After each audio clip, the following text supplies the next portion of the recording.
There must be some reason why more people don't describe themselves as atheists, given the massive ridiculous ideas at the heart of religious faith. And I think it's because a lot of atheists come across as know-it-alls. That kind of arrogance is bound to be a turn-off for anyone who's got a realistic perspective on our place in the scheme of things. Anyone who realises, as most people do, that however much we know or discover, it'll only ever provide us with a patchy and provisional plan for how to get through life. And that plan can easily fall apart.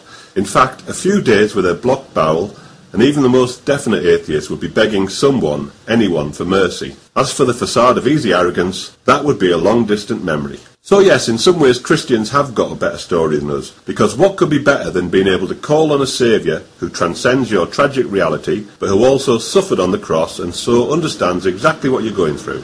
However, there's a fatal flaw in all that. It is just a story, and ultimately not a very nice one. Because what often goes unrecognised is that when Jesus hung on the cross, he was being used as a scapegoat, a poor creature who was made to suffer despite being totally innocent, because God couldn't get over being angry unless he saw someone suffer. How sick is that? Which leads on to my main point, namely that while I'm willing to admit that I'm a weak and confused speck of dust who, at best, is on a journey towards a tenuous understanding of life, I just don't see how it's going to help me with that journey if I start off by swallowing a whole load of religious mumbo-jumbo, especially when you realise that, as with Christ on the cross, any religious attitude, no matter how high-minded it sounds, is underpinned by the world outlook of a load of Bronze Age tribesmen. Or to give another example, everyone thought it was great when Martin Luther King used the metaphor of Exodus to sum up the plight of black people in America. So what if he'd gone on to use the metaphor of the Israelites entering the Holy Land to justify murder, rape and ethnic cleansing? But religion has been used to justify all those crimes and worse, because religion, in its very essence, is all about servility, self-abnegation and repression.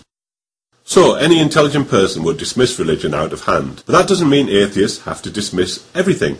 After all, atheism only means no religion. Technically it's no God, but God only exists as a concept produced by religion. It doesn't mean no mystery or even no transcendence. Because if you really do believe there's nothing which transcends your understanding, then you must have a shocking lack of imagination, not to mention being, by definition, the ultimate know-it-all. And that's ironic, given that most atheists support science, and the essence of the scientific approach is that we can never actually know anything. All that scientists can offer the world is their latest theory, which is another way of saying what most people who understand the scientific method have agreed on at this point in time. It may sound a bit pathetic, but that's as good as it gets if you're going to be honest. So yes, evolution is a theory, as Christians constantly insist. But that's not actually a problem. We may only have a load of theories, albeit theories that are based on carefully constructed experiments, which have been thoroughly peer-reviewed. But then, what have the Christians got to put up against those theories? A book which is full of holes and no more sacred than the sacred books of a dozen other religions. So, while it's true that scientific answers will always be provisional and tentative, at least, unlike the answers you get from religion, they're not completely made up and totally implausible. But anyway, my main point is that, although science is our best way of understanding objective reality, anyone who embraces this scientific approach should automatically have a humble attitude, given that we can never claim to have discovered the truth. All we can offer is our best possible theory,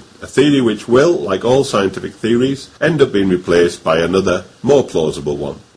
So, given that, we atheists really shouldn't be arrogantly assuming we've got it all sussed while pretending that life is never going to kick us in the guts. True, even that is better than cringing before a make-believe God, but not much. Especially when there is a third alternative, which is to be realistic about the gaps in our understanding of life, but still refuse to fill those gaps by grasping at myths and wish-fulfillment fantasies. In other words, we should try to be honest. Honest about the silly stories that religion offers us, but also honest about the very real limits on how much we can know or understand. Because, in reality, there are a lot of things which we will probably never be able to make sense of, such as pain. The bitter reality is that, no matter how wrong it may seem, we are no more immune to pain than the average dog hit by a passing truck. We should be, but as it happens, we're not. So, start from what's real.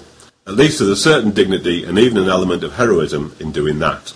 In short, don't let how your life should be get in the way of how it is. Then at least you might get to learn something from your experiences. Because while it is true that a lot of things shouldn't be happening, if we refuse to start living our life until every injustice has been purged, we will be waiting a long time for our lives to get started. Basically, to quote the Buddha, shit happens. So we have to find a way to thrive and flourish in the kind of life where shit does happen, because that's the only kind we're ever going to know. Your version of thriving could involve accepting the way things are, or struggling to change them, or, my favourite, accepting that you need to struggle to change them. The only thing that's not allowed is whinging and cringing, because they are both the opposite of being willing to learn.